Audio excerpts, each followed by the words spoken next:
Well. I thought I saw this the other day and it was gone again, and it's back again. That's rabbit fur. Seems Mama Cat's catching the old rabbit. Yeah. A few minutes ago, actually, I saw a prototype vehicle, all black and white checkered, and then it had black fabric over it. It's pulled around the corner of my property, actually, just as I was coming back from the scrap metal joint. Only a few inches away from it.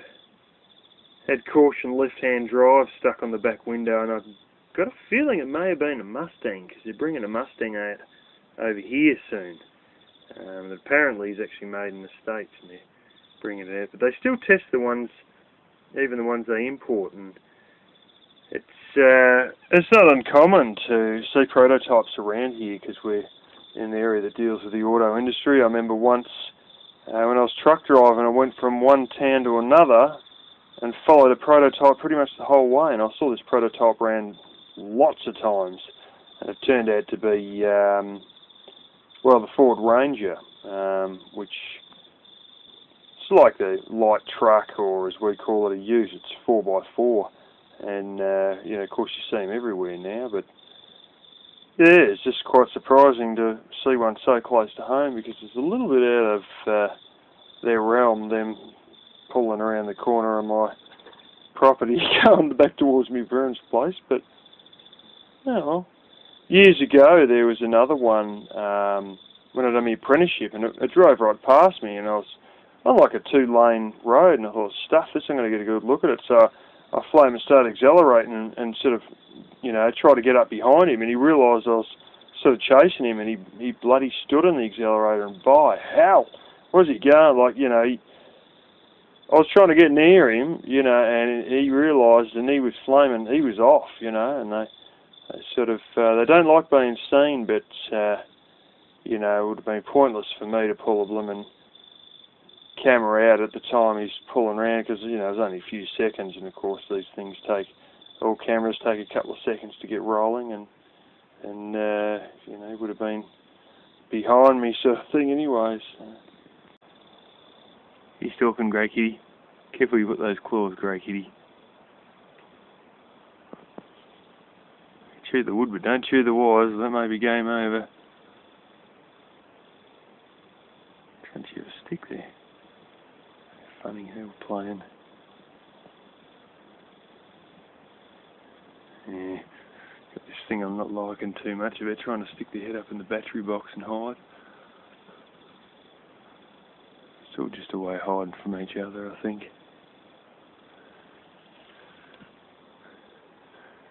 Once I opened the battery box up, and there's actually a bit of rat fur on top of the battery, so one of the sods had been blooming taking cover in there.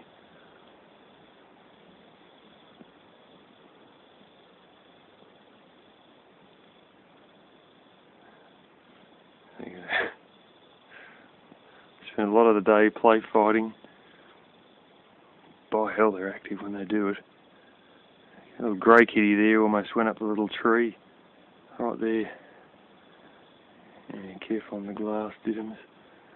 Came out the other day and they're running all over the glass pipes up the back there.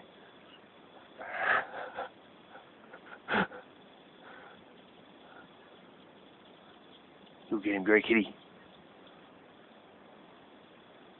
Can't hang on to this glass, it's bloody useless stuff.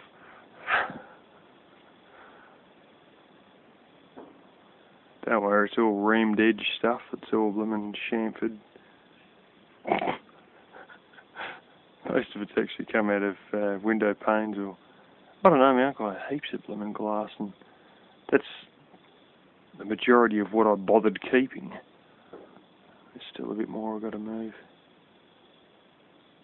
You'll get him, kitty.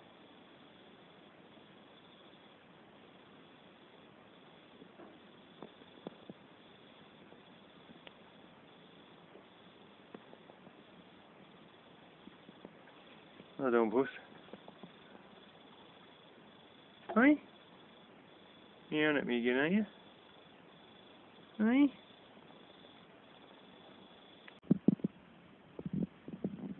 Well, I went and got that load dropped off and Time for another load down here near the old sheep yards there.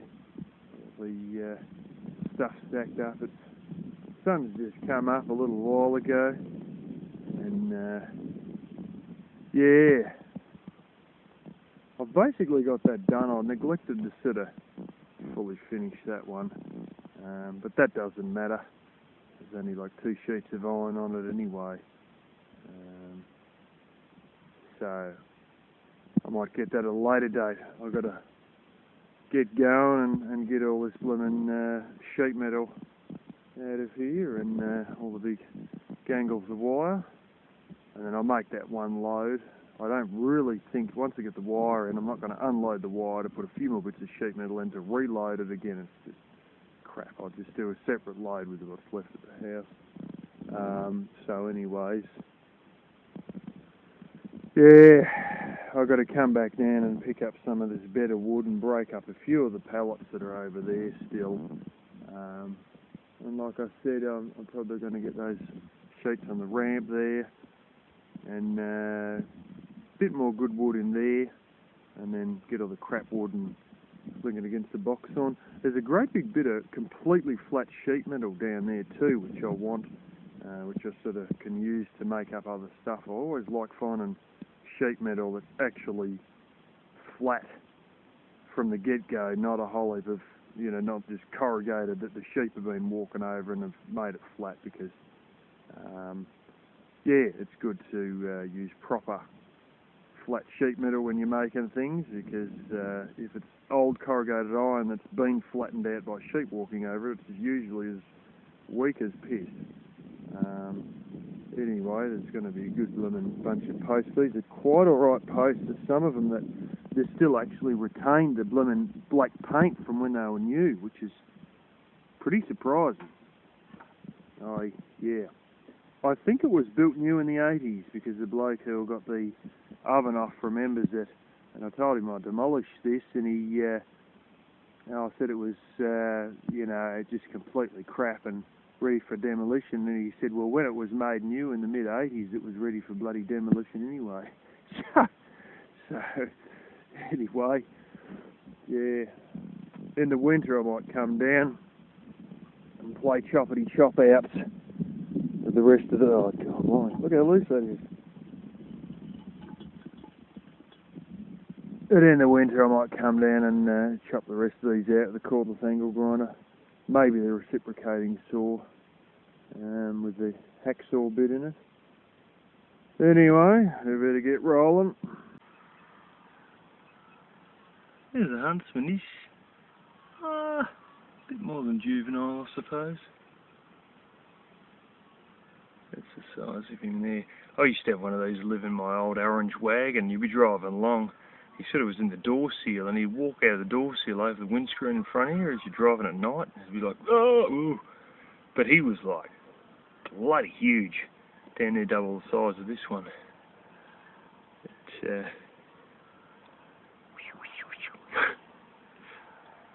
This one's not deadly. I mean, they give you a pretty bad bite. But there's ones that are like this, bit of a different colour, slightly smaller leg span, called wolf spider. And we got heaps of them. Well, my parents have got stacks and stacks of them.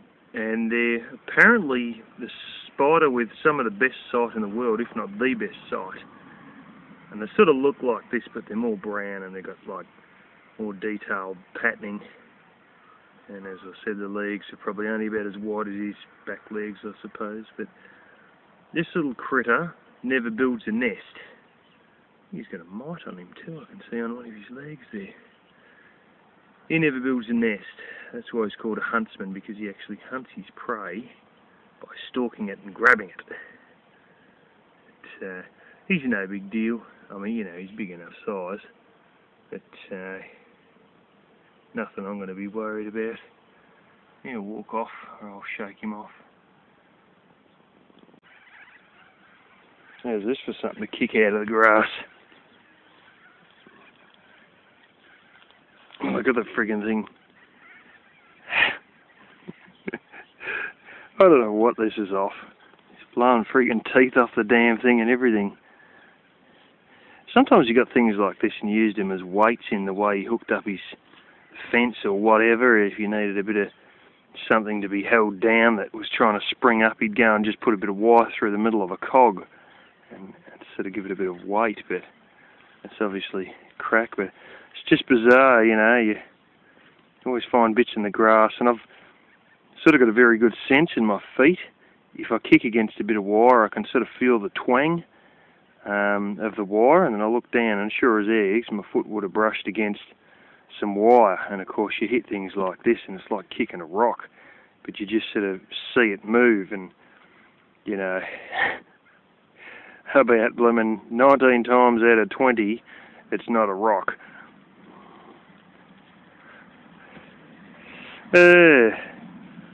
Anyway, I've sort of got all this on like that.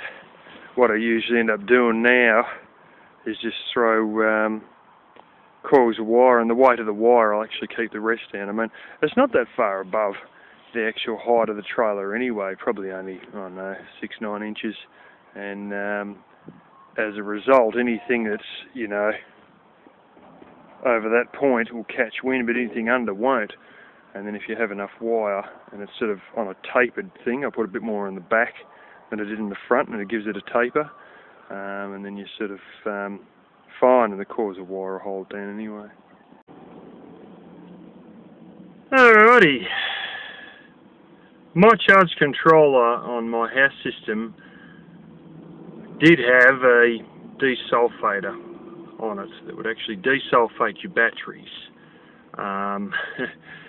The first glorious battery I bought from the most arsehole shop I've ever dealt with, and honestly, they are probably the worst shop I've ever dealt with in my life, gave me a return which was already buggered. On taking that return out of the box that the charge controller and battery usually live in, the handle snapped on the battery, hit the charge controller and broke the damn switch on it. I actually had to take the front off it and solder the switch back up so it'd still function, and of course my soldering job must have been good because I've still got power all these years later. So unfortunately I can't use that. It's also, unless I'm going to run a generator for hours, it's not really realistic, or take my batteries to my parents' place, it's not realistic to use a battery blaster, like a battery, they call it a sulfur blaster or battery blaster over here. It's basically your desulphator black box that you hook to your batteries. It's not realistic to use one of those. And I'm not going to use a Bedini or a Houdini, as some people have been calling it. But this is the other option that you just go and buy for $10 a bottle, and it's blue stuff, and I will show myself doing this later. But it's basically a battery conditioner. And this isn't going to bloody well focus well, is it? You can probably barely see it because I can barely see it. But basically it's fluid. You pour 30 ml into each cell if you got a 100 cell, 100 amp hour battery. More for larger batteries. It's got a bit of paper with all the exact rates, and then even how to calculate it for car batteries and truck batteries. And I think this is only available in Australia, or at least this brand anyway, and it's made in Queensland. So this is your chemical version of desulphating, and I believe it might be something to do with the cadmium sulfate it apparently has in it. But yeah, you pour it in and don't top the batteries up with water straight away. First of all, you pour this stuff in and you leave the caps undone a bit, because if they've got to desulfate a lot, it actually bubbles, and that's why you don't want to top it up with water before you put this in.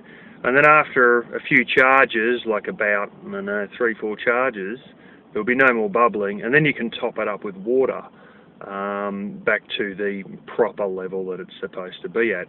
With, you know, obviously batteries use a little bit of water and need topping up from time to time.